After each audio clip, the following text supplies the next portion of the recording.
menubuatkan tentang rumah tangga yang ada di akhir zaman ini. Firman Tuhan berkata, tuliskanlah kepada malaikat jemaat di Sardis, aku tahu segala pekerjaanmu, engkau dikatakan hidup padahal engkau mati. Bangunlah dan kuatkanlah apa yang masih tinggal, yang sudah hampir mati. Sebab tidak satupun dari pekerjaanmu aku dapati sempurna di hadapan Allahku. Berarti orang-orang yang ada di kota Sardis, meskipun terhisap dalam beberapa gereja-gereja besar sekota, tetapi Tuhan melihat bahwa engkau dikatakan hidup padahal engkau mati. Mereka kalah dalam peperangan yang tak nampak.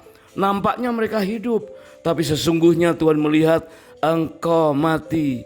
Kemudian Tuhan menilai tidak satupun dari pekerjaanmu aku dapati sempurna di hadapan Allahku. Berarti ada peperangan yang tidak tuntas. Ada peperangan yang tidak tepat sasaran. Mungkin kita merasa sudah menaklukkan berbagai goncangan, persoalan atau peperangan yang sudah pernah kita alami. Ternyata Tuhan menilai tidak satupun dari pekerjaanmu aku dapati sempurna. Sebab itu ayat berikutnya Tuhan mengingatkan, karena itu ingatlah, jikalau engkau tidak berjaga-jaga, aku akan datang seperti pencuri, dan engkau tidak tahu pada waktu manakah aku tiba-tiba datang kepadamu. Hai Sardis, ayat yang keempat, barang siapa menang, ia akan dikenakan pakaian putih. Wah, luar biasa. Jadi meskipun ada dalam keadaan dicela oleh Tuhan, tapi Tuhan menyediakan satu pakaian putih, pengakuan perbuatan benar, jika orang-orang di Sardis itu menanggapi apa yang Tuhan telah ingatkan. Sebab itu masa honeymoon yang spesial, bulan madu yang kedua, biarlah kita dengan hati yang terbuka untuk berkesempatan menguliti kelemahan dalam berumah tangga kita yang lalu. Kelalaian pola bergereja sebagai keluarga rohani dan menegur kesalahan di dunia kerja benar-benar sarana untuk melakukan introspeksi dan rela belajar dari kesalahan. Nah, jika peperangan yang kita hadapi tidak seperti yang ada di Iran atau Israel, maka perang yang kita hadapi itu perang terhadap apa? Perang seperti apakah? Dan bagaimanakah kita bisa menang atau menaklukkan menghadapi perang itu? Mari sekarang kita lihat firman Tuhan di dalam Injil Matius pasal yang ke-24, ayat yang ke-6, ayat yang ke-8. Perang terhadap apa? Matius 24 ayat yang ke-6, firman Tuhan berkata, kamu akan mendengar deru perang atau kabar-kabar tentang perang. Sudah terjadi. Ya, namun berawas-awaslah, jangan kamu gelisah, sebab semuanya itu harus terjadi, tetapi itu belum kesudahannya. Wah, luar biasa.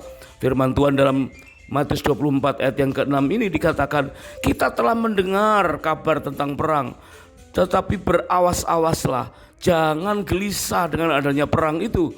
Karena perang-perang yang kita dengar itu sesungguhnya perang yang sekedar kasat mata, yang sebetulnya tidak terlalu penting buat kehidupan kita jika kita bandingkan dengan peperangan yang tidak terlihat di dalam kehidupan nyata. Dan peperangan itu dikatakan semuanya itu harus terjadi, tetapi itu belum kesudahannya. Matius 24 ayat yang ke-7 dikatakan, sebab bangsa akan bangkit melawan bangsa dan kerajaan melawan kerajaan. Akan ada kelaparan dan gempa bumi di berbagai tempat. Akan tetapi semuanya itu barulah permulaan penderitaan menjelang zaman baru. Zaman yang indah, zaman yang kita bisa bersama dengan Tuhan setiap hari. Zaman kerajaan 1000 tahun damai dan kerajaan kekekalan selama-lamanya. Tapi itu dikatakan harus diawali dengan adanya peperangan, permulaan penderitaan, perang, goncangan, perjuangan, dan pergumulan. Nah, bagaimana sikap hati kita terhadap peperangan yang muncul di depan kita? Kita harus memenangkannya bersama Tuhan. Jadi ada perang, ada kemenangan, tetapi bersama dengan Tuhan. Ya, ada peperangan untuk masuk dalam zaman baru, tetapi harus menangkan bersama dengan Tuhan. Nah, seperti apa kemenangan yang kita bisa dapatkan? Tuhan memberikan arahan dalam Wahyu pasal yang kelima ayat yang ke-12. Wahyu 5 ayat 12 berkata, katanya dengan suara nyaring, anak domba yang disembelih itu, ini melambangkan Tuhan Yesus yang disalibkan, yang mati dan dikuburkan dan kemudian bangkit kembali. Dikatakan ia layak untuk menerima 7 hal, yaitu kuasa dan kekayaan dan hikmat dan kekuatan dan hormat dan kemuliaan dan puji-pujian. Ayat 13, bagi dia yang duduk di atas tahta dan bagi anak domba adalah puji-pujian dan hormat dan kemuliaan dan kuasa sampai selama-lamanya. Nah, inilah kemenangan yang dijanjikan oleh Tuhan. Dikatakan ia layak untuk menang, ia layak untuk menerima 7 hal, 7 area, dia layak untuk menaklukkan 7 gunung. Dan apabila kita siap menghadapi peperangan di hadapan kita, maka biarlah kita bersama dengan Tuhan menaklukkan 7 gunung, 7 area, 7 peperangan yang akan terjadi di dalam kehidupan kita ke depan. Nah, 7 area atau 7 gunung atau 7 peperangan itu apa saja? Mari kita belajar bersama. Yang pertama adalah dikatakan bahwa anak domba yang disembelih itu layak untuk menerima puji-pujian. Ya, kita ambil urutan ini sebagai urutan yang A, urutan yang pertama. Dan A ini adalah singkatan dari Art and Entertainment. Ya, inilah wilayah area atau gunung peperangan yang pertama yang dihadapkan kepada setiap kita yang hari ini real terjadi, yaitu Art and Entertainment. Bagaimana kita mengenali area peperangan ini, yaitu dunia seni, dunia hiburan, di mana kita sekarang sudah mengenal banyak sekali media-media sosial yang justru banyak menguasai anak-anak muda. Ada banyak dari kita yang justru dikalahkan oleh area art and entertainment. Seharusnya kitalah yang menaklukkannya. Bapak, ibu, suami, istri yang sedang mengadakan honeymoon yang kedua, mungkin kita sudah dikaruniai anak-anak, ya, dan kemudian kita menspesialkan waktu khusus berduaan untuk honeymoon. Nah, waktu bulan madu kedua inilah mari kita renungkan seperti apa peran kita terhadap anak-anak kita, supaya anak-anak kita juga sanggup menaklukkan gunung A ini, gunung puji-pujian, gunung yang pertama yaitu art and entertainment. Bagaimana anak-anak kita dikatakan untuk balita, ya, batita dan balita dikatakan ada banyak pendapat parenting mengatakan harus dibatasi, ya, harus tidak boleh sebebas-bebasnya memakai gadget, membuka media sosial, harus dibatasi. Ya, itu memang benar, tetapi lebih tepat adalah harus didampingi, bukan sekedar dibatasi waktunya, bukan sekedar dibuat aplikasi untuk membatasi apa aja yang boleh dan tidak boleh dibuka, tetapi yang utama ternyata adalah harus didampingi. Nah, ada seorang konselor yang secara sederhana mengajarkan jika ingin memenangkan area art and entertainment dan anak-anak mampu menaklukkan gunung A ini, maka orang tua mendampingi dengan membawa 2 benda, ya, yang tentu bukan benda yang real, tetapi benda yang tak tampak, yaitu sebut saja mereknya Tip-X, ya, dan Stabilo, supaya kita mudah untuk memahaminya, ya. Tip-X yaitu alat untuk mengkoreksi, ya, untuk mengatakan itu salah supaya bisa diperbaiki. Kemudian Stabilo adalah alat untuk mempertebal, untuk meyakinkan, untuk mengapresiasi. Jadi 2 alat itu sebut saja Tip-X dan Stabilo. Jadi waktu kita mendampingi anak-anak, maka anak-anak tidak perlu lagi kita bilang jangan nonton itu, jangan buka itu, tutup lagi, jangan itu. Wah, kata jangan, dilarang ini, dilarang itu, nanti justru akan melukai dan bikin luka batin di kemudian hari. Tetapi cukup kita dampingi dan kita katakan, kalau yang itu bagus, kita Stabilo, ya. Itu kurang bagus, kita Tip-X, ya. Misalkan kartun anak-anak, kita tahu ada anak-anak yang pelihara atau hidup bersama dengan seekor beruang, ya. Kita kenal judulnya Marsha and the Bear, ya. Dan anak itu anak yang boleh dibilang kreatif. Nah, ketika muncul kreativitasnya, muncul ide-idenya, maka kita bisa pakai stabilo itu untuk mengapresiasi. Itu tingkah laku Marsha yang baik, yang kreatif. Kita stabilo. Tetapi ketika muncul si Marsha itu nakal, maka kita perlu tip X. Jangan ditiru. Ya, itu tidak baik. Jadi kamu tidak boleh seperti itu. Ya, di tip X, ya, seperti itu. Jadi artinya setiap kali anak-anak membuka gadget, saat itulah kita harus mendampingi dan membawa dua benda itu, yaitu tip X dan stabilo.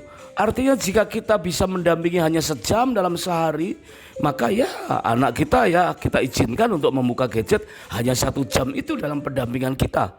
Jadi bukan soal anak dibatasi waktunya saja, bukan sekedar dibatasi jamnya tanpa pendampingan. Tidak, tetapi jam berapapun lamanya, saat itulah kita harus mendampingi dengan membawa kedua benda itu. Maka diharapkan anak akan sanggup menaklukkan gunung yang pertama. Kita pun para orang tua juga harus menaklukkan gunung A, yaitu art entertainment. Bagaimana kita harus menguasai bidang-bidang hiburan, media sosial, bukan kita yang dikuasai. Sehingga kita mampu mengalahkan gunung puji-pujian atau gunung A, yaitu art and entertainment. Kemudian yang kedua dikatakan dan kekayaan atau B, bisnis, ya, perdagangan. Jadi segala hal usaha apapun, ya, baik itu usaha kecil, UMKM, usaha menengah, usaha besar, konglomerasi, bidang-bidang bisnis yang mengundang kekayaan, peredaran uang yang terbesar, itu harus kita kuasai. Setiap suami dan istri harus berserah kepada Tuhan dengan hikmat Tuhan untuk menaklukkan gunung B, yaitu bisnis, dengan kekuatan Tuhan untuk kemuliaan Tuhan. Bukan mengejar status diberkati, tetapi berfungsi menjadi berkat. Untuk menjadi kaya tentu tidak masalah, tetapi jika ingin kaya, firman Tuhan berkata, jika kita ingin kaya, maka kita akan jatuh dalam berbagai-bagai persoalan. Kata ingin kaya mengandung makna bagaimana kita tidak boleh mengentertain keinginan dengan kekayaan. Jadi ingin kaya adalah kita mengutamakan jiwa kita, di mana jiwa kita terdiri dari banyak segmen, dan 3 segmen utama adalah PPK, pikiran, perasaan, dan keinginan. Nah, banyak orang yang mengentertain keinginannya dengan unsur-unsur kekayaan. Ya, tidak akan puas kalau tidak bergelimang dengan harta yang bisa dipamerkan. Ya, tidak akan puas jika belum flexing. Ya, artinya kita justru ditaklukkan oleh gunung B, bisnis atau kekayaan. Sebab itu mari kita taklukkan gunung kekayaan, gunung B ini dengan fungsi dan posisi sesuai dengan kehendak Tuhan. Posisi diberkati dan berfungsi menjadi berkat. Kemudian gunung yang ketiga dan kemuliaan atau C, church. Nah, ini dia, ya. Bidang atau area spiritual. Kemuliaan Tuhan turun di gereja, di mana kita harus maksimal dalam ibadah-ibadah kita. Kita tidak lagi sekedar ibadah secara rutin, sekedar hadir ataupun melayani, ya. Meskipun melayani, tetapi kadang-kadang kita bisa terjerumus kepada rutinitas, ya. Tetapi benar-benar gunung area kemuliaan atau C ini kita mempunyai kemaksimalan untuk berhubungan intim dengan Tuhan, berjumpa dengan Tuhan. Setiap ibadah kita menerima pengurapan, berjumpa dengan Tuhan sebagai bekal untuk kita menghadapi peperangan yang lain di hari-hari yang lain.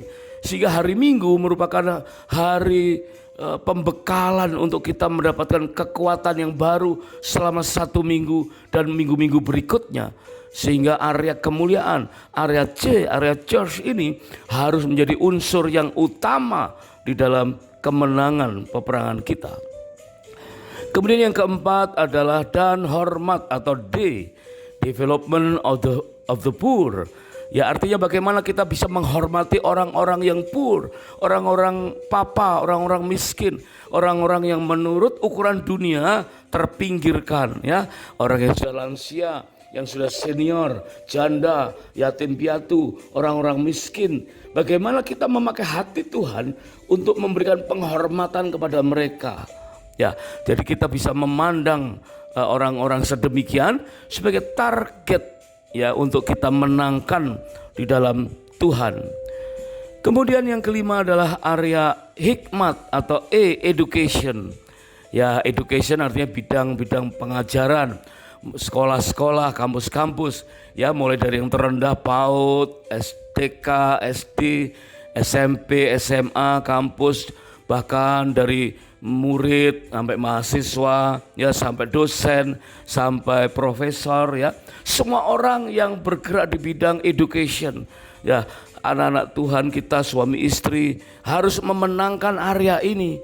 Ini menjadi bagian dari beberapa kita, area education. Kita harus rebut hikmat dunia untuk kita persembahkan kepada Tuhan. Kita harus kuasai gunung education ini dengan kekuatan hikmat dan pewahyuan Tuhan. Kemudian yang keenam adalah area kekuatan dan kekuatan atau family. Nah, ini dia, ya. Artinya dari gunung atau area yang sudah ada, ternyata justru ini nampak sangat penting, yaitu family disebut kekuatan. Firman Tuhan menegur setiap kita, dikatakan jika kerajaan terpecah-pecah maka akan runtuh. Jika kerajaan itu terpecah-pecah maka akan hancur. Maka kita perlu praktekkan, jika rumah tangga itu terpecah-pecah tidak lama lagi akan runtuh atau hancur. Sebab itu area family, area of F, itu merupakan area kekuatan yang akan menjadikan kita kuat dan tangguh untuk menghadapi gunung-gunung yang lain. Kemudian yang terakhir dan kuasa atau G, government, ya. Jadi A, B, C, D, E, F, G, di mana A adalah art and entertainment, B adalah business, C adalah church, dan D adalah development of the poor, E adalah education, dan F adalah family. Dan sekarang kuasa atau government, kepemerintahan, bisa saja bidang yudikatif, legislatif, eksekutif, ya, pemerintahan dari pusat sampai ke daerah yang terdekat dengan kehidupan kita. Nah, ini adalah satu area yang perlu kita taklukkan. Mungkin ada bapak ibu suami istri yang memang karirnya di bidang government. Ayo bersama-sama kita topang, ya, kita taklukkan. Jangan sampai kita justru dikalahkan oleh area-area ini sehingga kita tidak bisa merespon apapun terhadap dosa-dosa yang ada di antara gunung ini. Ya, area government ini sangat riskan dan sekarang banyak disorot. Ada banyak orang yang jatuh, ya, di dalam banyak hal. Bahkan anak-anak Tuhan yang berkarir di situ pun ada banyak yang gagal mempertahankan kekudusannya. Sebab itu mari kita topang, kita bersama-sama mengalahkan gunung government, gunung yang ketujuh, kepemerintahan, sehingga benar-benar pemerintah yang ada seturut dengan kehendak Tuhan. Nah, kalau 7 area atau 7 gunung, ya, dalam peperangan itu kita recap, kita skemakan, maka akan nampak dengan mudah mana prioritas kita. Mari kita perhatikan bagan ini, ya, di mana ada banyak area, ada banyak gunung, ada banyak peperangan, dan di tengah-tengah dari setiap area atau gunung itu ada area C, ya, yaitu area kemuliaan, church atau spiritual. Dan jika tengah-tengah itu diperkuat, menyala dengan begitu cemerlang, maka akan mempengaruhi kesehatan dan kemenangan di area-area yang lain. Perhatikan betapa pentingnya kita memprioritaskan, ya, memprioritaskan menjadi hal yang utama di dalam peperangan kita. Bukan di Iran, bukan di Israel, ya, tetapi dalam kehidupan rumah tangga kita antara suami dan istri harus bersepakat, ya, untuk memperkuat area kemuliaan, area spiritual, ya, C, di mana ibadah kita menjadi sesuatu yang menguatkan, ibadah kita menjadi sesuatu yang benar-benar kita utamakan. sehingga kita bisa memperoleh kekuatan di dalam Tuhan untuk kita siap menggerakkan semua area itu dan memenangkannya. Nah, kalau kita lihat dari skema itu, maka setelah area tengah, ya area kemuliaan, area C atau area spiritual kita sudah maksimal, maka tentu kita bisa tentukan sekarang ya, mana berikutnya, yaitu ke bawah, ke dasar, ke fondasi ya, yang